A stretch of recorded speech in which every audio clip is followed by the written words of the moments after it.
Hello everyone, I'm David Vaucher. Welcome to Return on Racing. Return on Racing is powered by Vaucher Analytics, which helps race teams and drivers drive efficiencies off track so they can fuel success on track. Return on Racing is also brought to you by the Motorsport Sponsorship Accelerator, the most cutting edge resource out there to learn how to find, maintain, and grow long term sponsorship relationships. This episode of Return on Racing is actually the second in a three-part series. This three-part series aims to evaluate which racing series are best positioned to replicate Formula One's meteoric rise via a drive to survive style transformation. In part one, we covered the scorecard. This was a framework to evaluate which motorsport series are ready for a drive to survive style leap. And I'll leave the link to that in the show notes. Part two will cover the trade-off.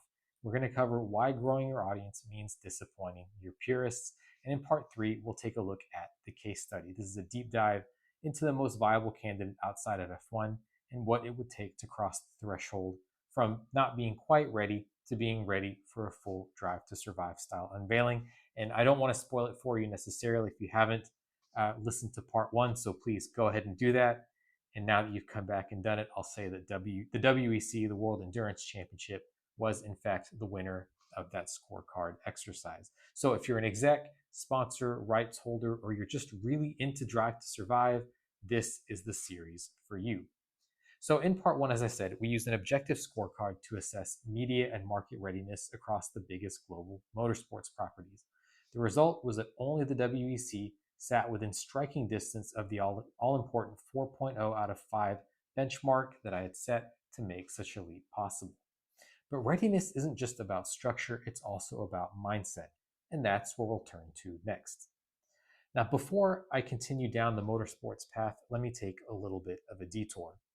I'm a big fan of Gordon Ramsay's Kitchen Nightmares, not the bombastic US version with its over-the-top music and theatrical blow-ups. I'm talking about the original UK series from the early 2000s. Gentler, more grounded, but still carrying that signature Gordon Ramsay edge. In that version, he's less TV personality and more turnaround consultant. And like any good consultant, he often faces resistance. One line comes up in nearly every episode, or some variation of it, and that's, we don't want to alienate our existing customers. Those customers are usually older. Not always, but usually. They're loyal and they're familiar, but often part of the problem. And Ramsay always cuts straight through, saying something to the effect of, you're catering to them and still failing. You need a more dynamic customer base if you want to survive. Now, turning back to the focus of return on racing, the same reasoning also applies to motorsport. F1 is the poster child for transformation, and transformed it was because originally it was a very niche European sport that is now arguably perhaps the most dynamic lifestyle brand in sport, powered forth by a very young or a younger demographic of fans. And part of that transformative success came from deciding that the most important audience wasn't the one that they already had, it was the one that they didn't have.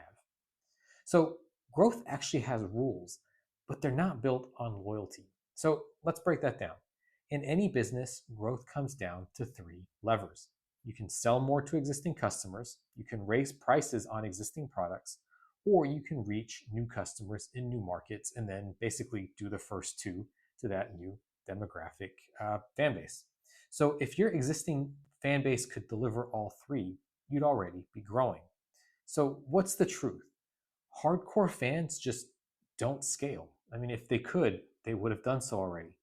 Hardcore fans actually retain, and retention is not the same as expansion. It's very important, but retention is not the same as expansion. My hypothesis is that this is the problem that has plagued series like the WRC and IndyCar. Their fans are knowledgeable, passionate, and loyal, but they're not the future. And again, if they were, there wouldn't be nearly as much hand-wringing about where these series are headed. Designing your product, whether that be a broadcast, branding, social content, the format of the series to please that existing customer base is like designing a smartphone for flip phone users. You're locking yourself into yesterday's potential. Now, this isn't always intentional. In many cases, the issue is that no one has clearly defined what growth looks like and where it should be headed. So the default becomes, well, whatever we do, let's just not upset the base. But if you haven't identified who your growth audience is and what they expect, then you're not just failing to attract new fans, you're actively reinforcing the ceiling above you. So, in part one, as I said earlier, we introduced a scoring system to evaluate how close different motorsport series are to being media ready in the modern sense. But no scorecard can fix philosophical resistance, it can just show you where the potential weak points are. This brings us back to the WEC and any series really that wants to reach a new tier of relevance. Here's the thing, trade-offs build traction. The mindset shift starts with one truth. Every time you optimize for the diehards, you risk alienating the mass market. And sometimes that's fine. If your base is big enough, loyal enough, and growing, fantastic. But some motorsport series not named F1 are dealing with the opposite, a shrinking, aging base and limited new exposure. So the path forward starts with a question I've already alluded to. Who are you designing for? If the answer is the people already watching, you're stuck. If the answer is the people who haven't said yes yet, you have a shot. That means shifting the broadcast tone. For instance, creating star drivers, not just fast ones, embracing lifestyle branding, investing in digital first content, or designing experiences that hook someone who's never seen a race before, not just someone comparing lap times and regulations to what they were in 2003. So, even though we're going to lead into a case study for the WEC, does this only apply to them? No, this applies to any series below the Drive to Survive threshold. But the WEC is the standout because it's closest to being ready, structurally speaking. It has marquee brands, global races, and growing media interest and growing manufacturer interest. But if it wants to close the final gap, it needs to optimize for outsiders, just as F1 did. Now, purists will cry foul. Honestly, from a commercial point of view, let them. The insiders, realistically, aren't going anywhere. The demand is almost totally inelastic. That's why they are referred to as hardcore fans. Now, this doesn't mean abandoning the core audience, but it does mean making decisions with a new audience in mind.